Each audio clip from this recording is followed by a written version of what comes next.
بسم اللہ الرحمن الرحیم۔ اللہ کے بابرکت نام سے آغاز کرتے ہیں جو بڑا مہربان نہایت رحم فرمانے والا ہے۔ السلام علیکم ورحمۃ اللہ وبرکاتہ۔ ایگل کی آواز کے معزز اور پیارے ناظرین، اگر دولت سنبھال سکتے ہو تو کسی بھی نماز کے بعد انا آتینا کل کوثر سینے پر ہاتھ رکھ کر پڑھ لیں، ذاتی مکان، گاڑی اور بے تحاشا دولت آئے گی۔ معزز ناظرین، آج کا قیمتی وظیفہ میں آپ کو بتانے جا رہی ہوں۔ یہ ایک خاص عمل میں آپ کے ساتھ شیئر کر رہی ہوں۔ اس وظیفے کی اتنی برکت ہے کہ آپ کے بگڑے کام سنور جائیں گے۔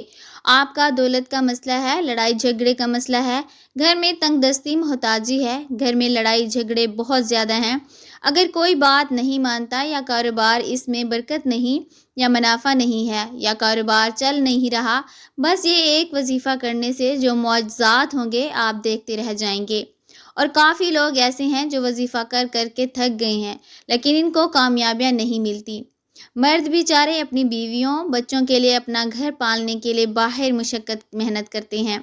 اسی طرح کچھ عورتوں کو بھی بہت سے مسائل ہوتے ہیں، وہ بھی اس عمل کو کر سکتی ہیں، اور لازمی کریں تاکہ آپ کی زندگیوں میں آسانیاں آ جائیں۔ جو بھی آپ کا مسئلہ ہے، بس آپ نیت رکھ کر یہ پڑھو گے، یہ عمل کرو گے تو آپ کی مسائل حل ہو جائیں گے انشاءاللہ۔ اس وظیفے کی برکت سے اللہ پاک کی خصوصی رحمت ہوگی۔ عورتیں اس کو خاص ایام میں بھی کر سکتی ہیں، اس میں کوئی پابندی نہیں ہے۔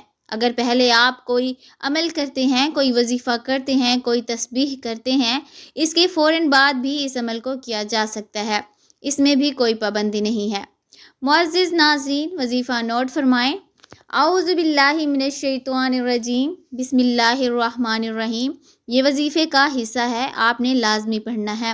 اس کے بعد درود ابراہیمی آپ نے 7 بار پڑھنا ہے آپ صلی اللہ علیہ وسلم کی ذات پر، اور اگر کسی میری بہن بھائی کو یہ درود پاک نہیں آتا، کوئی سا بھی پڑھ سکتا ہے جو اس کو آتا ہے، اور اگر کوئی بھی نہیں آتا تو وہ اتنا کہہ سکتا ہے صلی اللہ علیہ وسلم۔ اس کے بعد آپ نے یہ سورت انا آتینا کل کوثر پڑھنی ہے۔ اللہ پاک اس سورت میں ہمیں یہ آگاہ بھی کر رہے ہیں کہ ہم غمگین اور اداس نہ ہوں، کیونکہ ہر مصیبت کے بعد آسانی ہوتی ہے۔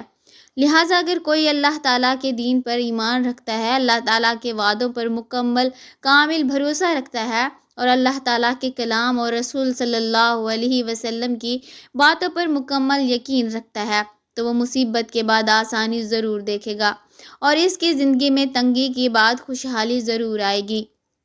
آپ نے اس سورت کو صرف 21 بار سینے پر ہاتھ رکھ کر پڑھنا ہے، اور جب آپ اس کو پڑھیں گے آپ کے ذہن میں آپ کے مقصد ہوں جو آپ کے لیے مشکلات بنے ہوئے ہیں، جو آپ کی حاجتیں ہوں، وہ آپ یقیناً اس نیت سے ہی کریں گے کہ آپ کے تمام مسائل دور ہو جائیں۔ اب آپ نے وہیں بیٹھے جگہ چھوڑے بغیر لا حول ولا قوت الا باللہ العلی العظیم، لا حول ولا قوت الا باللہ العلی العظیم، صرف اتنا پڑھنا ہے۔ پورے یقین کامل سے کہتی ہوں کہ اس تسبیح کو ہر کوئی جانتا ہے۔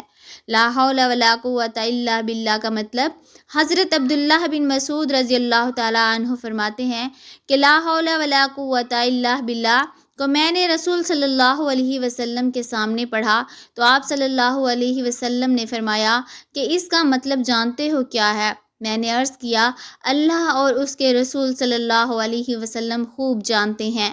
آپ صلی اللہ علیہ وسلم نے خود ہی ارشاد فرمایا، اس کا مطلب ہے گناہ سے پھرنے کی طاقت نہیں مگر اللہ کی حفاظت، اور اللہ کی عبادت کرنے کی قوت نہیں مگر اللہ کی مدد سے، اور فرمایا جو بندہ ہر وقت استغفار کرتا رہتا ہے اللہ اس کی ہر مشکل آسان کر دیتا ہے، اور ایسی جگہ سے روزی دیتا ہے کہ جہاں سے اس کا گمان بھی نہیں ہوتا۔ اس کی آپ نے 100 دانوں کی ایک تسبیح کرنی ہے۔ اس کے بعد آپ نے دعا کرنی ہے، سبحان اللہ، یا رب کریم، یا اللہ آپ کو اپنی شان کریمی کا واسطہ ہم گناہ گاروں پر اپنے گھر کے دروازے بند نہ کر۔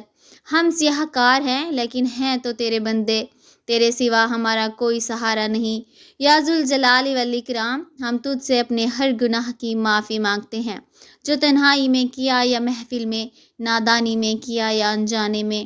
کیا اللہ آپ اپنے شان کریمی کے صدقے، اپنے کعبہ کی عظمت کے صدقے ہمیں معاف کر دیں۔ اللہ تعالی ہم سب کو صراط مستقیم پر چلنے کی توفیق عطا فرمائے۔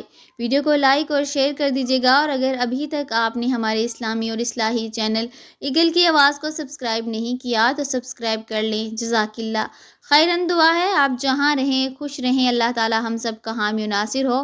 ملتے ہیں انشاءاللہ نیکسٹ ویڈیو میں۔ السلام علیکم۔